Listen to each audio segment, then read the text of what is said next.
Bashkimi Demokratik për Integrim ka reaguar ndaj zëvendës kryeministrit edhe njëherësh ministri i marrëdhënieve ndërmjet bashkësive, Ivan Stojković, pasi mori pjesë në kremtimin e ditës së Rusisë. Nga opozitarja BDI theksojnë se në mënyrë publike dhe me kapacitet të plot institucional në emër të qeverisë promovojnë dhe mbrojnë narrativat ruse në mëshirinë e veriut. Këto veprime, sipas BDI-s, janë në kundërshtim me qëndrimet e NATO-s.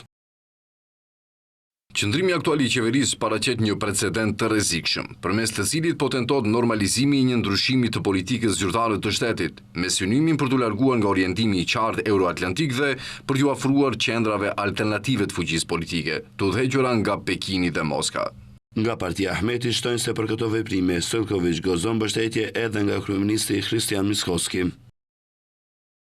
Zëvendës kryeministri i cili në mënyrë ironike është përgjegjës për zbatimin e marrëveshjes Kornisë të Ohrit dhe që urdhëron shkarkimin e shqiptarëve nga pozita të larta në administratë, gëzon qartazi mbështetjen e kryeministrit Christian Mickoski për gjitha veprimet e tij, diçka që e kemi parë më herët kur ndante karton të verdh për shqiptarët, që i kishte shënjestruar Stojkovići si të pjekur për të shkarkuar. Megjithatë, integristët theksojnë se Republika e Maqedonisë së Veriut është zëtuar ndaj aleatëve të saj, që do të vënë në dispozicion të gjitha kapacitetet dhe mekanizmat në mbrojtje nga këto ndikime, jo vetëm brenda territorit të vet, por edhe si partnere aktive në të gjithë rajonin e Ballkanit Perëndimor.